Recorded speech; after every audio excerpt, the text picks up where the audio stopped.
What things can change? Number one, we can break our denial. I think sometimes, and that's what I've seen happen in my niece. When this thing first, I would just be in horror on the phone when she would be talking to me and crying in the evenings, and I'm thinking, he said, what? He did. He would literally tell her she was worthless. Or, you will never be able to make the kind of money that I do. You'll never be able to this, and you'll never be able to that. And, even little things that were so demeaning. Doesn't matter. But she was blaming herself. She had learned to blame herself. Maybe if I did this, maybe if I'd only done that. Maybe if I had cleaned the house. Maybe if I had, and she was a great stay-at-home mom. And he told her she didn't dress nice enough and she didn't keep the house clean enough. Very common complaints. And there was really no reason to get a divorce other than narcissism. Made perfect sense to me, but it didn't to her. It's starting to make more perfect sense to her. But breaking that denial, like, what am I dealing with here? Now, it's kind of like Pandora's box. Once you start to see it in this way, it's like getting a different set of glasses.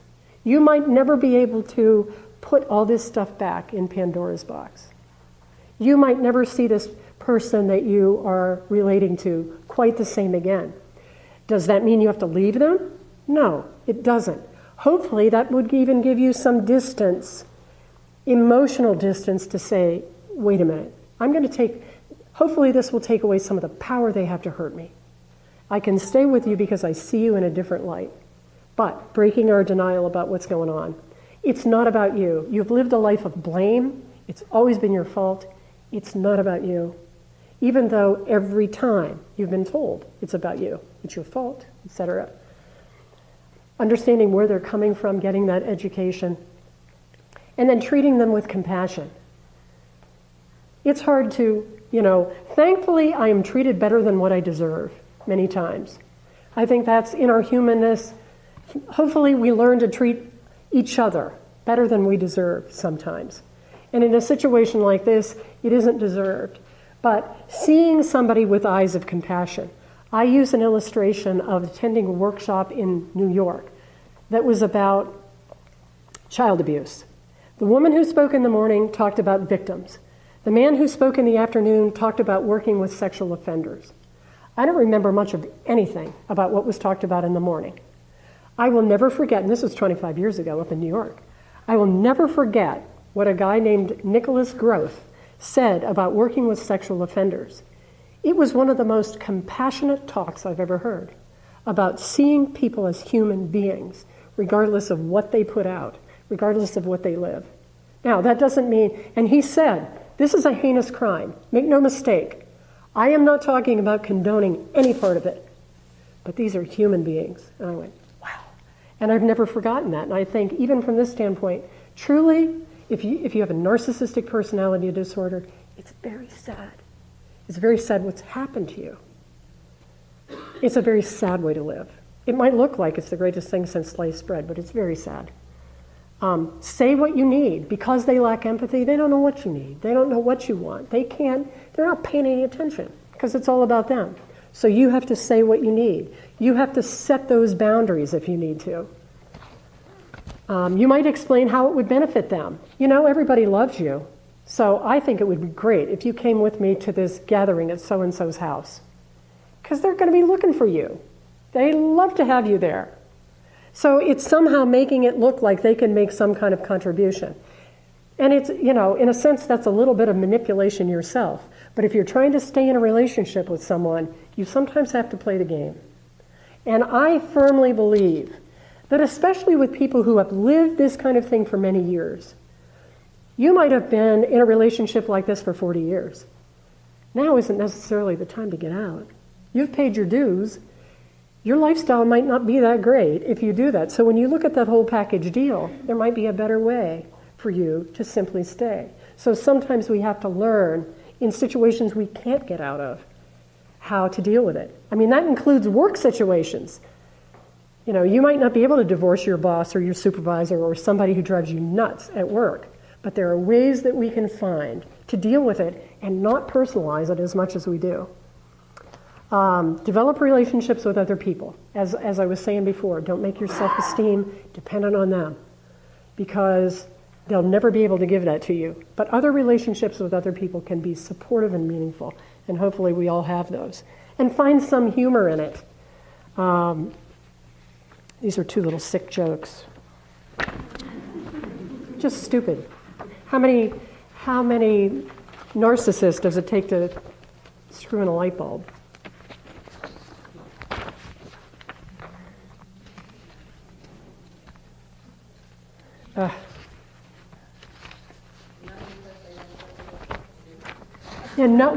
None because they get the menials to do it for them.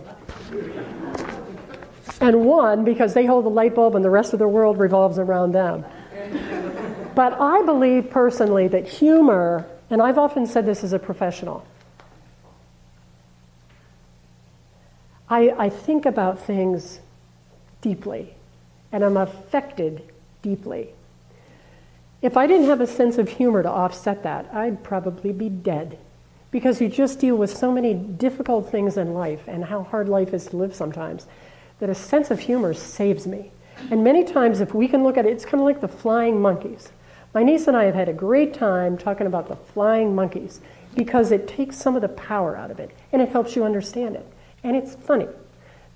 So those are some of the things that we can change. That's not an exhaustive list. And the last thing I want us to think about is when you think about making changes in our lives, many times, especially when you have been deeply affected by someone who is narcissistic and self-centered, what am I afraid of? Considering what I'm afraid of. Am I afraid of the criticism or ridicule? Failing in the relationship?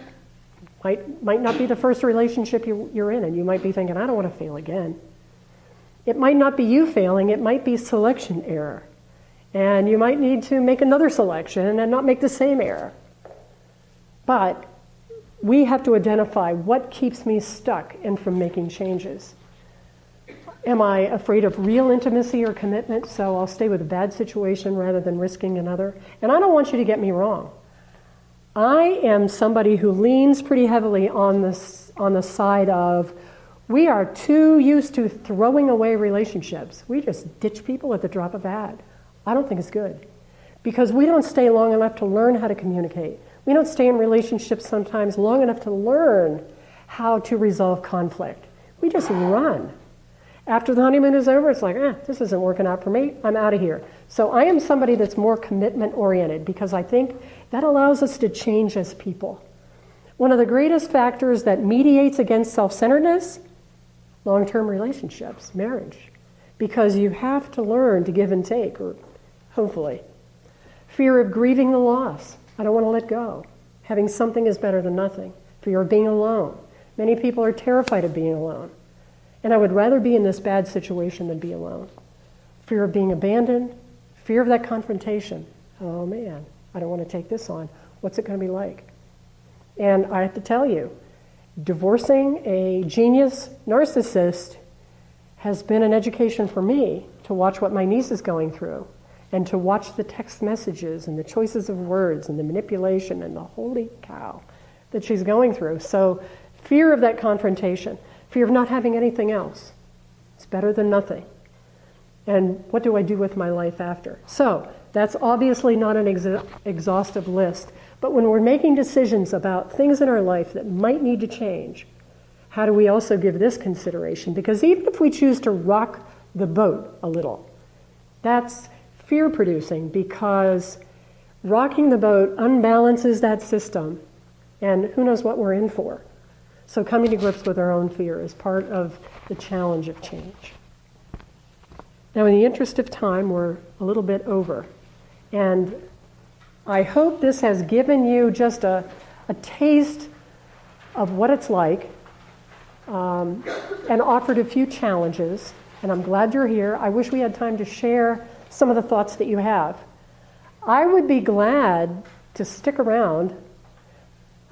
If anybody has questions or something like that, I'd be glad. But I also want to give those of you, we promised you an hour. Those of you who need to leave, feel free. We're not going to stay a whole lot longer anyway, but don't worry about it. Let's just take a second here, and if anybody needs to go, you go. and then we'll think about questions.